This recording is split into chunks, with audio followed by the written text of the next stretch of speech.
कहते हैं कि कोई भी पीछे नहीं जा सकता, मतलब कोई भी अपने पास्ट में जाके उसको बदल नहीं सकता। बात सही है, you can not go back and change your past, पर शुरुआत तो आप कर सकते हैं ना अभी से। आप अभी से you can start now and change the future, मतलब अगर आप अभी से कोई शुरुआत करें तो एंडिंग तो आप बदल सकते हो, भले ही आपने स्टार्टिंग आपके हाथ में नहीं है। या फिर ये भी कहिए ज्योतिष की नज़र में कि आपका जो पूर्व कर्मा है उसकी वजह से जो आपकी स्थिति आज है, प्रारब्ध है, जो भी चीज़ें हैं उसको तो आप नहीं बदल सकते, पर आज से आप अगर खुद को बदल दें तो फिर कल को आप बदल सकते हैं। हाँ, अपने आप को बदलना इतना आसान नहीं है, इसलिए हम अक्सर दूसरों को या स्थितियों को बदलने की कोशिश करते हैं, पर अगर हम खुद को बदलें स्थितियाँ भी बदलेंगी और दूसरे भी बदलेंगे। इसी के साथ शुरुआत करते हैं वृषभ राशि के लिए क्या लेकर आया सितंबर का महीना। मैं हूं आपके साथ डॉक्टर दिलीप और हाजिर हूं लेकर सितंबर का जो राशिफल है ज्योतिष प्रेमियों के लिए, भारतीय ज्योतिष में जिनकी रुचि है, जो उसका सम्मान करते हैं उनके लिए। और सबसे पहले जानते हैं कि भाई कौन सा ग्रह कहाँ पर बैठा हुआ है, उसके आधार पर गणना करेंगे कि क्या पॉसिबिलिटीज़ है, हमको किन बातों का थोड़ा ध्यान रखना है, कहाँ किस बात का ख्याल रखा जा सकता है, और उसके अकॉर्डिंग कर्म करेंगे, क्योंकि कर्म के बिना कोई भी रिजल्ट आने वाला नहीं है, ना ही आएगा, ना ही आ सकता है।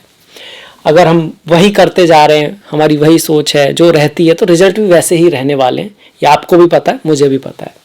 अब शुरुआत कर देते हैं। देखिए, सबसे पहले भाव में कोई नहीं, दूसरे भाव में कोई नहीं, तीसरे भाव में, अब ये भाव तीसरा है पर इसमें चौथा नंबर लिखा है, मतलब राशि, चौथी राशि होती है कर्क।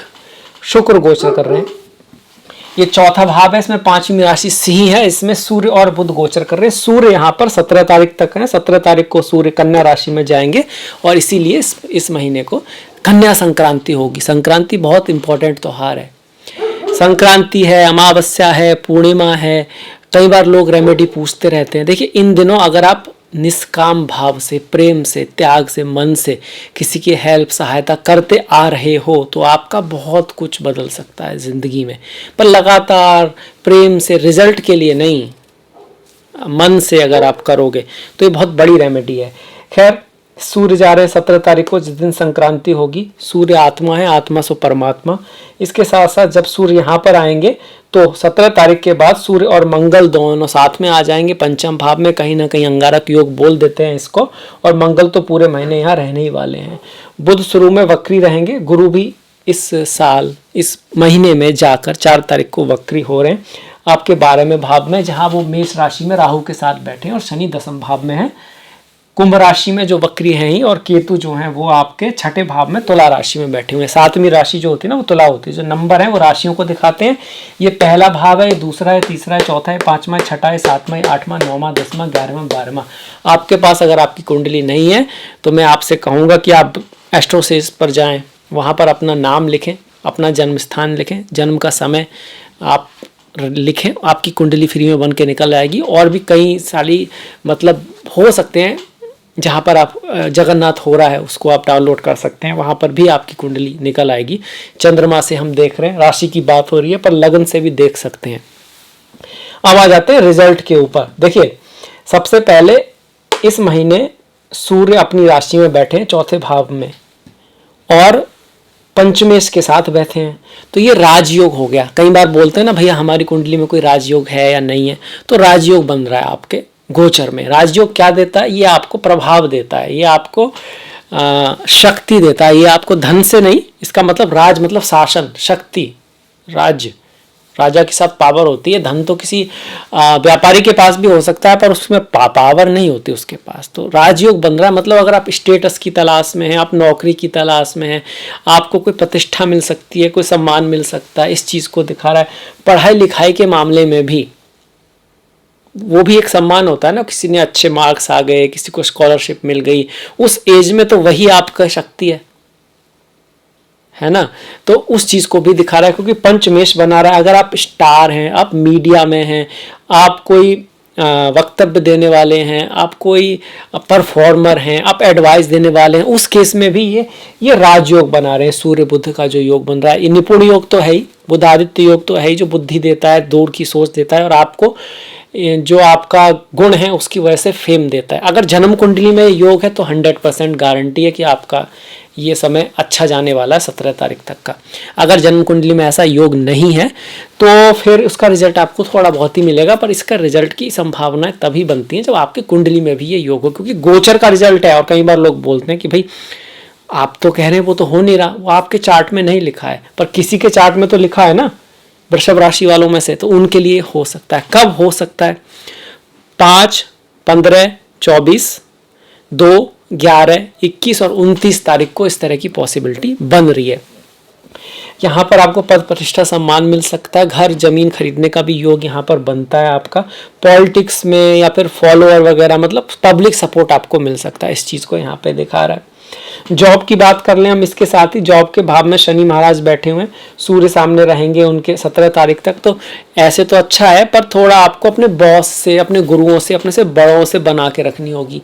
देखिए कई बार हम झुकना नहीं चाहते, और या कह सकते हैं आपका अहंकार आपको झुकने में तकलीफ देता है, पर हमारे संस्कार सिखाते हैं कि हमको गुरुओं के सामने, अपने से बड़ों के सामने, जो हमसे ज़्यादा योग्य है उसके सामने झुकना भी चाहिए, मन से, वो भी दिल से, क्योंकि तभी हम कुछ सीख सकते हैं, उनसे कुछ सीख के आगे बढ़ सकते हैं। तो उस चीज़ का थोड़ा ध्यान रखें। शनि 10वें भाव में है, तो कार्य के क्षेत्र में अगर आप मेहनत, एफर्ट, हार्डवर्क, लॉयल्टी के साथ काम कर रहे हैं, अपने पथ के प्रति आप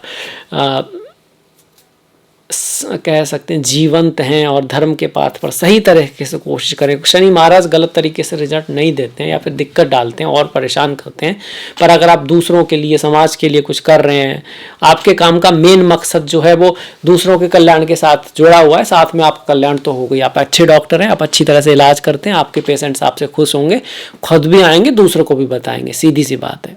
हाँ, आजकल ये बात अलग है कि भाई आजकल रिव्यूज़ भी जो हैं वो लिखवाए जा रहे हैं और उससे कुछ आकर्षित किया जा रहा है लोगों को, और ये सब चल रहा है, पर इसका फल भी देखिए, आप किसी से भी बच पाएंगे, खुद से नहीं बच पाएंगे, और खुद आत्मा से परमात्मा, ईश्वर से भी आप नहीं बच सकते, उसका रिजल्ट भी आपको मिलेगा ही। पर शनि यही कह रहे हैं कि अच्छे सही तरीके से काम करो, मेहनत होगी, हार्डवर्क होगा, चीज़ें डिले होंगी, थोड़ा खर्चा भी रहेगा, पर अंत में जो आप पाओगे वो अमृत तुल्य होगा, अच्छा होगा। वैसे भी सात्विक चीज़ों को यही कहते हैं कि शुरू में बड़ी टफ होती हैं, हार्ड होती है, मेहनत, उसमें थोड़ा बिटरनेस होती है, और बाद में उनका रिजल्ट अच्छा होता है। और जो शॉर्टकट होता है या रजस या तमस की तरफ आप जाते हैं, शुरू में आनंददायी होता है, ऐसा लगता है कि भाई ये बल जल्दी से हो जाएगा, बढ़िया हो जाएगा, पर उसका जो एंड रिजल्ट होता है वो खराब होता है। शनि की तीसरी दृष्टि 12वें भाव पर है, फॉरेन विदेश यात्रा के लिए कहीं ना कहीं आपको सपोर्ट कर रहे हैं। ऐसे में अगर आपके गुरु राहु यहाँ पर हुए तो फिर आपकी ये संभावना और बढ़ जाएगी, आपकी जन्म कुंडली में भी ऐसा हुआ तो। इसके साथ साथ खर्चा होने को भी शनि यहाँ दिखा रहे हैं, काम के लिए खर्चा हो सकता है, काम पे खर्चा हो सकता है, काम का कोई संबंध फॉरेन से, विदेश से, आपकी बॉडी से बन सकता है, आपको थोड़ा अपने गुस्से पे भी ध्यान रखना होगा। ये सारी बातें जो शनि की मैंने बताई, ये 1, 20, 28, 29 और इसके साथ साथ जो फॉरेन ट्रैवल वाली जो मैंने बात बताई है वो 8, 18, 27 के आसपास भी हो सकती है, ग्रहों की स्थिति के आधार पर, क्योंकि शनि के साथ साथ यहाँ राहु को भी ध्यान में रखा गया है। अब 7वें भाव पर भी शनि की दृष्टि आ रही है जो बिजनेस का है आपके, तो अब जॉब की बात की तो बिजनेस की बात कर लेते हैं, वहां पर भी शनि की दृष्टि आ रही है और उस भाव से चौथे में शनि बैठे हैं। तो भाई देखिए, काम धंधे में कोई आराम तो रहने वाला है नहीं, मजा तो नहीं आने वाला, पर तरक्की होगी, हार्डशिप तो रहेगी, वो हार्डशिप रिजल्ट लेके आती रहेगी, मतलब एफर्ट हार्डवर्क करते रहोगे, चीज़ें बढ़ेंगी तो रही, पर कहीं ना कहीं मन में ये जरूर रहेगा, यार ये इस तरह से नहीं हुआ, इसने मेरा ये साथ नहीं दिया, ऐसा होता तो बेहतर होता। और हार्डवर्क बहुत ज़रूरी है। कई बार वृषभ वालों को थोड़ा आलसी कहा जाता है जब इनको लक्ष्य पता ना हो, और ये भी है कि जब ऐसे इनको गुस्सा आता नहीं है, पर जब आता है तो बहुत ज़्यादा आता है। जब तक लक्ष्य पता ना हो तो काम नहीं करते, पर अपने पे आए तो बहुत काम कर देते हैं, क्योंकि टॉरस जो साइन है वो बैल का है और उसमें ये चीज़ें थोड़ा सा देखने को मिलती हैं। तो इन चीज़ों पे आप सुधार कीजिए, थोड़ा सुधार कीजिए इन चीज़ों में, तो आपके लिए बेटर रहेगा, बढ़िया रहेगा। एक्युमुलेशन पे तो इनका ध्यान होता ही है, जोड़ने पर, धन एकत्रित करने पर, अच्छी सुख भोग की चीज़ें, हाई स्टैंडर्ड की चीज़ें इनको पसंद होती हैं, खाने वगैरह में भी ये अच्छी चीज़ें पसंद करते हैं, पर इसके साथ साथ थोड़ा देने के बारे में भी सोचिए तो अच्छा रहेगा, क्योंकि ये आपकी कहीं ना कहीं है कि देना भी आपको सीखना पड़ेगा। और कभी कभी जब लक्ष्य पता ना भी हो तब भी एफर्ट करते रहना होगा, मेहनत करनी होगी, हर जगह साफ सफाई रखनी होगी, ये नहीं कि सिर्फ वो एक पर्टिकुलर जगह पर, तो आपका शुक्र ज़्यादा अच्छी तरह से रिजल्ट देगा। तो व्यापार के मामले में हम ये कह सकते हैं ठीक ठीक महीना है, अच्छा महीना तो नहीं कह सकते पर बेकार महीना भी नहीं है। आप मेहनत एफर्ट हार्डवर्क करोगे तो लाभ रहेगा, क्योंकि सप्तम का स्वामी पंचम भाव में बैठा है, शत्रु की राशि में गया, बुध की राशि में गया हुआ है। बुध और मंगल की बनती नहीं है पर ये राजयोग भी है, तो आपके स्पाउस से, आपके बच्चों से आपको लाभ हो सकता है। शिक्षा वगैरह में भी आपकी कुछ ना कुछ उपलब्धि जरूर हो सकती है, पर आपको पेशेंस रखना होगा, लड़ाई झगड़े से बच के रखना और रहना होगा, लॉयल्टी को समझना होगा, उद्दंडता से बचना होगा। हनुमान जी जो है ना वो मंगल से जुड़े हुए हैं, आपके सप्तम भाव भी मंगल से जुड़ा हुआ है। तो हनुमान जी की आप जब तक भगवान श्री राम उनकी लाइफ में नहीं आए तो वो काफ़ी अपनी शक्ति का दुरुपयोग करते थे, जहाँ नहीं करनी थी वहाँ करते थे, तो इस वजह से उनको श्राप भी लग गया था एक बार कि आप भूल जाएंगे। पर जब प्रभु राम उनकी लाइफ में आए तो उनका जो डेडिकेशन है वो सही तरह पे, सही चीज़ों में उनकी एनर्जी चलने लगी और फिर उनको अपनी एनर्जी याद भी आ गई, उससे बहुत सारे अच्छे काम भी हुए। क्योंकि सही रास्ते पे अगर आप चल रहे हैं तो आपकी शक्ति तभी काम आ पाएगी। एक तरह से आप ये भी कह रहे हैं, ये भी है कि अगर अपनी शक्ति का उपयोग आप सही रास्ते पे कर रहे हो तब तो उसका अच्छा रिजल्ट आएगा। आप किसी दूसरे को नीचा दिखाने में, दूसरे को परेशान करने में उसका रिजल्ट मतलब अपना यूज कर रहे हो अपने माइंड का, उसका तो उसका खास रिजल्ट आपको नहीं मिलने वाला, याद रखिएगा। बेहतर है कि उस एनर्जी का उपयोग आप अपने आप को बड़ा करने में, कुछ सीखने में, आगे बढ़ने में करो, तो फिर आपका रिजल्ट अवश्य आएगा। तो ये बिजनेस का आ गया। बिजनेस से संबंधित जो इवेंट हो सकते हैं वो कब हो सकते हैं, इस बात को हम अगर देखें तो 7, 17 और 26 तारीख आती है यहाँ पर। इसके साथ साथ शनि की दृष्टि आने से बिजनेस में कोई धीमापन या कोई चीज़ का डिले होना, ये आपका 1, 20, 28 और 29 तारीख को हो सकता है। प्यार मोहब्बत की अगर बात करें तो लड़ाई झगड़े में थोड़ा बचें, गुस्से से अगर आप थोड़ा बचेंगे तो ठीक रहेगा। अगर आप इंजीनियरिंग में हैं, आपका मेटल से, अग्नि से, आर्मी से, पुलिस फोर्स आदि से कोई जुड़ा हुआ काम है तो अच्छा है, बढ़िया है, उसके लिए ठीक है। स्टॉक मार्केट आदि के मामले में भी आपको पहले जो 17 दिन है उनमें लाभ हो सकता है। इसमें भी खासकर 5, 15, 24 और 4, 13, 23 और 1 अक्टूबर भी कहीं ना कहीं एक अच्छी डेट दिखाई देती है। अब इसके बाद बढ़ जाते हैं स्वास्थ्य के ऊपर। देखिए स्वास्थ्य तो बहुत इंपॉर्टेंट है। स्वास्थ्य का स्वामी जो है तृतीय भाव में, मतलब स्वास्थ्य के लिए एफर्ट हार्डवर्क तो करना पड़ेगा, पर हाँ ठीक है, स्वास्थ्य में ऐसा नहीं कह सकते कि बहुत नेगेटिव है। चंद्रमा की राशि में शुक्र अच्छा करते हैं, क्योंकि शुक्र की राशि में ही चंद्र उच्च के होते हैं वृषभ में, तो अच्छी बात है, कोई दिक्कत नहीं है। स्वास्थ्य के मामले में महीना ठीक है। साथ में ही आपके छोटे भाई बहन का सहयोग आपको मिल सकता है। अगर आप क्रिएटिविटी है, यूट्यूब है, इंस्टाग्राम है, कुछ खुद को एक्सप्रेस करना है, सेल्स है, मार्केटिंग है, उसके लिए अच्छा है।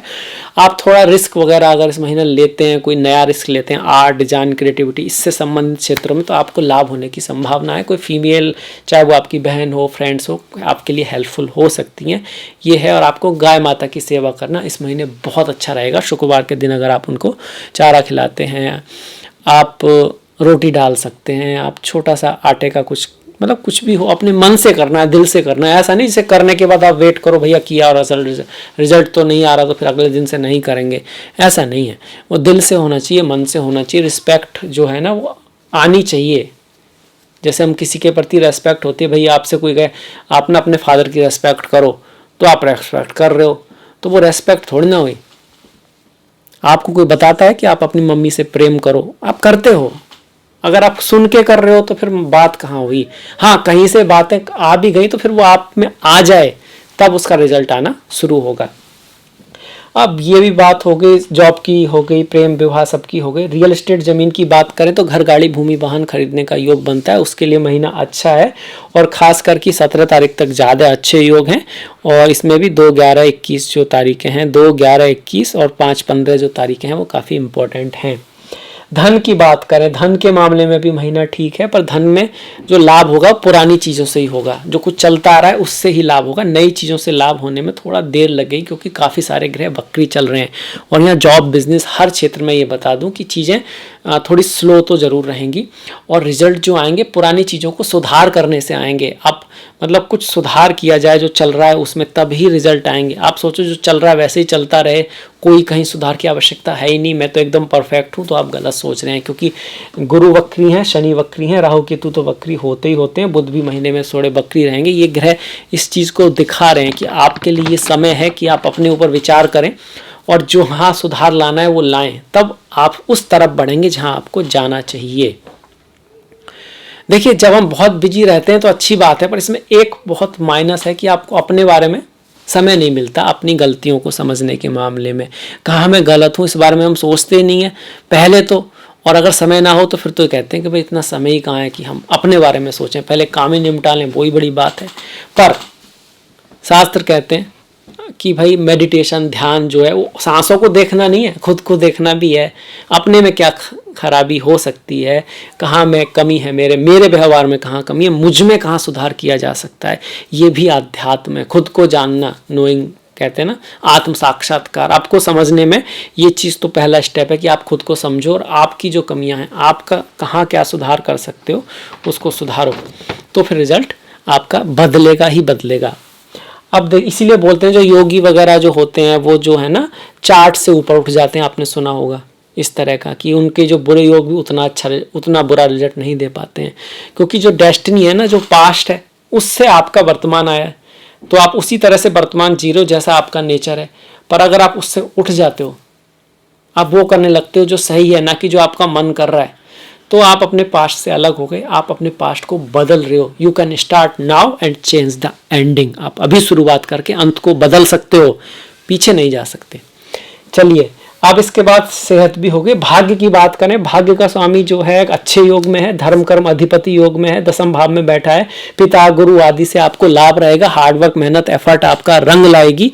कहीं ना कहीं भाग्य आपके साथ है, पर आपका भाग्य शनि से जुड़ा हुआ है, तो आपको बहुत मेहनत करनी पड़ती है, एफर्ट करना पड़ता है, तभी आपको सफलता मिलती है। ऐसा ही आपका भाग्य है, पर मिलती है। शनि जब देते हैं तो बहुत देते हैं, और एज बढ़ने के साथ साथ फिर अक्सर बसर वाले ठीक हो जाते हैं। धन के मामले में अच्छा ही कहा गया। हाँ, उतार चढ़ाव उनके रहते ही हैं, और जो रिलेशनशिप है वहाँ उनका थोड़ा कार्मिक होता है, रिश्तों में थोड़े उतार चढ़ाव चलते रहते हैं, बदलाव चलते रहते हैं। ये राहु केतु भी अभी यही दिखा रहे हैं। केतु जब छठे भाव में बैठे हैं तो कार्य में मन ना लगना, रिश्तों में थोड़े उतार चढ़ाव रहना, सुख भोगों के प्रति थोड़ा ज़्यादा रुचि रहना, ऐसा हो सकता है। इसके साथ साथ अकल्ट, एस्ट्रोलॉजी, ज्योतिष, अध्यात्म की तरफ भी आपको गुरु वगैरह ले जा सकते हैं। यहाँ जो गुरु बैठ रहे हैं, ये जो मैंने सुख भोग इन सब के बारे में बताया, काम में मन न लगना, ये सब बताया, ये कब हो सकता है? 3, 13, 22 और 30 तारीख को हो सकता है। घर खरीदना, जमीन खरीदना, इस तरह के योग में पहले बता चुका हूं, पर इसके साथ साथ जो कौन सी तारीखें हैं जिसमें ये हो सकता है, 9, 19, 27 और 28 जो तारीख है वो बन रही है इस तरह की, कि भाई उस दिन इस तरह की पॉसिबिलिटी रह सकती है, या कुछ उससे संबंधित इवेंट जो हैं वो हो सकते हैं। अब बढ़ जाते हैं, लड़ाई झगड़े आदि से बच के रहना है। छठे भाव में केतु चल रहे हैं, वहाँ पे आप जीत होना थोड़ा मुश्किल होगा। अष्टम भाव पे गुरु की दृष्टि चल रही है, खर्चा वगैरह थोड़ा रहेगा। स्पिरिचुअलिटी, अध्यात्म के हिसाब से महीना ठीक है। 12वें भाव में राहु हैं, आपको एस्केपिज्म, चीज़ों को छोड़ने की तरफ प्रेरित कर सकते हैं। कभी कभी इसको हम संन्यास लेना भी बोल देते हैं, कि चीज़ों को छोड़ दिया और योग में चले जाते हैं, क्योंकि भैया दुनिया तो बहुत कठिन है, योग में तो बड़ा आराम है। इस तरह से जब हम छोड़ते हैं, चीज़ों को छोड़ के भागते हैं, इसको 12वां भाव बोलते हैं। राहु वहाँ पर हो तो ले जाने की कोशिश करते हैं, पर वहाँ जाके भी यही पता चलता है कि भैया यहाँ पर अपने लक्ष्य हैं, गोल हैं, और यहाँ पर भी आगे बढ़ते रहना होता है। एक लिमिट में, एक अभ्यास के बाद, एक सफलता के बाद आप उस एफर्टलेस स्टेज में पहुँचते हैं, जब आप, जिसको आप मोक्ष कह सकते हो, फ्रीडम कह सकते हो, तो वो भी बिना मेहनत के तो वो भी नहीं मिलती है। अजगर करे ना चाकरी, पक्षी करे ना काम, दास मलुका कह गए सबके दाता राम। इसका भी उल्टा मतलब हम निकाल लेते हैं कि भाई अजगर तो कोई काम नहीं करता है, पक्षी कोई काम नहीं करता है। अजगर अपने प्रकृति के अनुसार काम करता है, पक्षी अपनी प्रकृति के अनुसार काम करता है, और सभी अपनी प्रकृति के अनुसार काम कर रहे हैं। कहीं ना कहीं सबके दाता राम है, तो ईश्वर जो है उसके अनुसार रिजल्ट भी देता रहता है। आप अपनी प्रकृति चेंज कीजिए, आप अपनी प्रकृति से ऊपर उठ जाइए, आप सत्व रज तमस से ऊपर उठ जाइए, तो आप इस चक्र से भी बाहर निकल सकते हैं।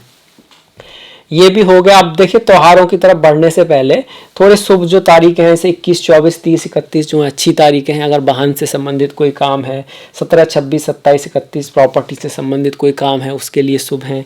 और 8, 9, 14, 15, 20, 24, 25, 27, 28 जो है ओवरऑल शुभ है। ये किस आधार पर है? दिन, नक्षत्र, तिथि के आधार पर कुछ शुभ तिथियां निकाली जाती हैं, उसके आधार पर है। इसमें फिर लोग मुहूर्त भी देखते हैं, जैसे मंगल का, जमीन का काम है तो मंगल का हो रहा है और अच्छा चौघड़िया है, ठीक है। अगर शादी विवाह कुछ शुक्र का है, रिश्ते से संबंधित है, वाहन का है, शुभ समय है, तो उस तरह से भी देखते हैं। पर एक ओवरऑल आपको आइडिया है कौन सी तिथि अच्छी होंगी। इसके बाद त्योहारों की तरफ बढ़ते हैं, जो कि हमारी भारतीय संस्कृति का प्रतीक है। जहाँ से हम निकल के आए वही हमारी जड़ें हैं। त्योहार, किसी भी संस्कृति के त्योहार वगैरह जो होते हैं ना, उनके पास्ट को दिखाते हैं और पास्ट से ही हमको शिक्षा मिलती है आगे बढ़ने की, और हमारी क्या कमियां रही हैं, हम क्या सुधार कर सकते हैं। पर इससे पहले मैं आपसे आग्रह करूंगा, अगर आपको वीडियो अच्छा लगा लाइक करें, सब्सक्राइब करें, घंटी वाला बटन दबाना ना भूलें, और कमेंट में ये ज़रूर बताएं कि भाई क्या कर सकते हैं, क्या सुधार किया जा सकता है। वृषभ राशि वाला एक वीडियो भी है, वो भी देख सकते हैं आप चाहो तो। फिर बताएं कि भाई उसमें चीज़ें मैच होती हैं या नहीं होती हैं। जो लोग ज्योतिष पे बिलीव करते हैं, नहीं करते हैं, तो देखें जाएँ क्या आप वृषभ राशि वाले हैं, और तो क्या आपकी चीज़ें मैच होती हैं वहाँ पर या नहीं होती हैं। और त्योहारों की तरफ बढ़ते हैं। 29 तारीख का भाद्रपद पूर्णिमा है, 10 तारीख की आज एकादशी है, 25 तारीख की परिवर्तनी एकादशी है। ओम नमो भगवते वासुदेवाय। 12 तारीख का प्रदोष व्रत है, 27 का भी प्रदोष व्रत है, 13 तारीख की शिवरात्रि है, चिदानंद रूपा शिवोहम शिवोहम, ओम नमः शिवाय। 2 तारीख की संकष्टी है आपकी, 14 तारीख की भाद्रपद अमावस्या है, और 17 तारीख की आपका कन्या संक्रांति है, कजारी तीज है, 2 तारीख की 7 तारीख की जन्माष्टमी है, 18 की गणेश चतुर्थी है, और 28 तारीख की अनंत चतुर्दशी है। तो ये हमारे त्यौहार हैं। आई होप आपको ये वीडियो समझ में आया होगा, पसंद भी आया होगा, और इससे आपको कोई हेल्प भी होगी। और इसी के साथ साथ मैं आपसे विदा लूँगा। नेक्स्ट वीडियो में आपसे मुलाकात होगी। तब तक के लिए आप अपना ख्याल रखें, अपनों का ख्याल रखें, सभी का ख्याल रखें। कुछ अच्छा नया सुनते रहें, देखते रहें, सीखते रहें, करते रहें। नेक्स्ट वीडियो तक सभी को नमस्कार, धन्यवाद।